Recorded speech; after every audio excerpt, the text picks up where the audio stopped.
Jared Stepp with i10 Accessories. No worries. So thank you for that introduction. I want to thank all of y'all for coming out tonight. Now I want to tell you a little bit about what i10 does. Let me grab the clicker. I see a lot of people with selfies, smartphones out there. See, what we've been doing for the last 3.5 years is making really cool stuff for smartphones. And thankfully, the mobile accessory market is one of the largest, at close to $100 billion a year. Some of the key players in it right now. Now, one of the main factors in the mobile accessory market is a charging cable. You probably have one at home, one in your car, one at the desk, one in that cozy little place on the couch, right? And you're probably gonna have to replace one soon because they're just not made to last. So we said, why not make one that actually lasts? So we did. We made a cord that was nylon braided, steel encasing, MFI certified by Apple. Sorry, MFI certified by Apple, and strong enough for your everyday life. So we took this idea to Kickstarter, right?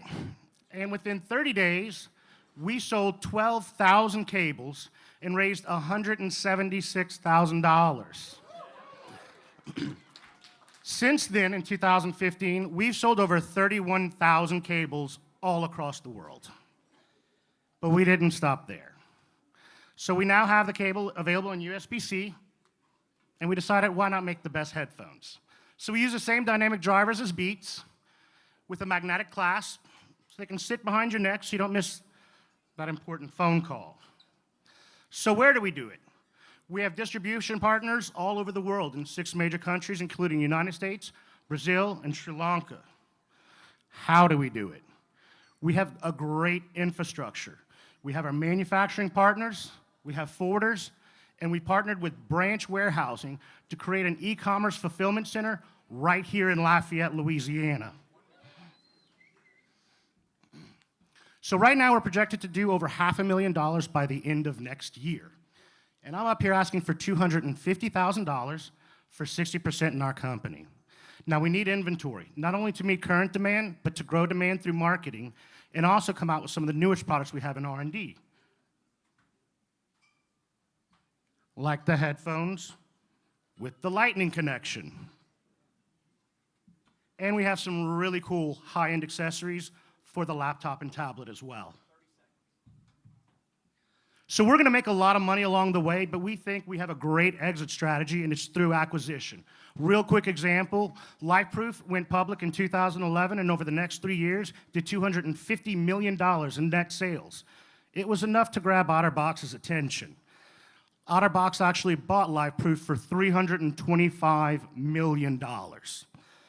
I'd like to thank y'all for y'all time. Thanks for coming out. It's such a huge people coming out here. I thank y'all.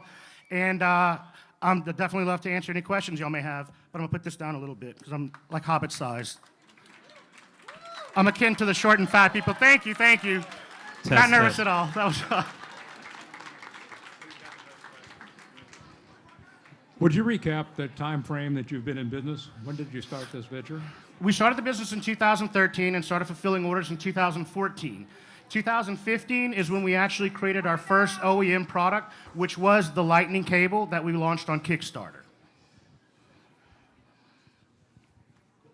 I was looking at this. The one threat I see with your business is in your R&D coming out with a dud product. So tell me a little bit about your R&D process, your marketing research, how you decide which product to take to market, and how do you make sure there's no dud? And if there is, it's the risk is less.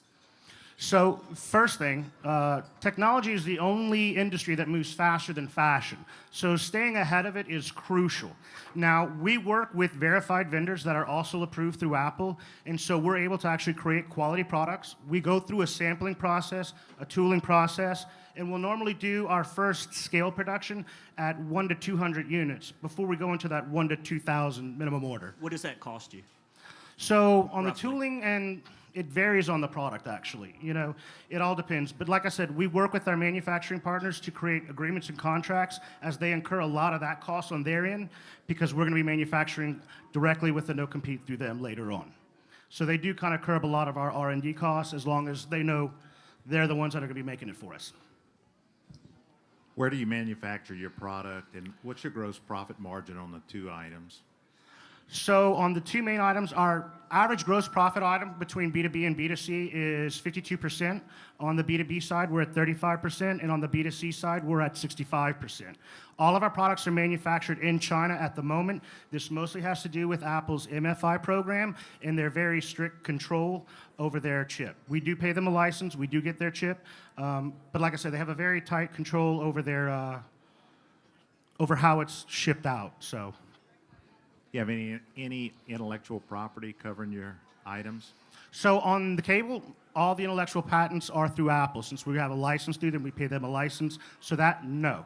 On the headphones, yes. We would like to go ahead and apply for a design patent and possibly a utility patent with the magnetic headphones using something that we're trying to develop now, which would be a future product.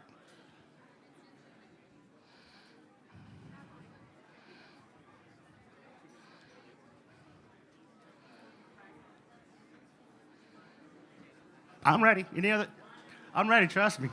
Walk me through your margins, through how much it costs you to make it from your manufacturers, to your distribution partners here locally, to your distribution partners overseas, to the end customer.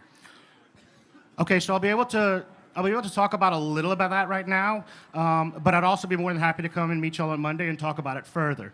But everything's manufactured in China, and it does go to a warehouse we have with our forwarder in Hong Kong. So if it's going to an international distribution, I'm only paying landed costs from Hong Kong to them. If it comes to US, I gotta pay landed costs, and I have to pay, of course, a picking fee and the packaging fee, and then if it's B2B, that would also depend on the margin, right? But I'm banking on the fact that a B2B with less margins will have a higher order than a B2C who's only ordering ones or twosies. What's your next product on the horizon? So we'd like to get some of the products we have out right now in R&D, but we are keeping up with the technology. We're keeping our fingers crossed that Apple eliminates the MFI program, which will allow us to start to develop more products. One of the things we do have on the horizon right now with Apple moving to the USB 3.0 Thunderbolt is we want to come out with a solid USB-C hub that's made the same way we make our stuff, with nylon braided and aluminum finishes and something that's really durable. So the next thing, as we see USB-C being the future, we'd like to create an affordable but durable product on the market. Thank y'all so much for coming out, guys. Thanks for all the support.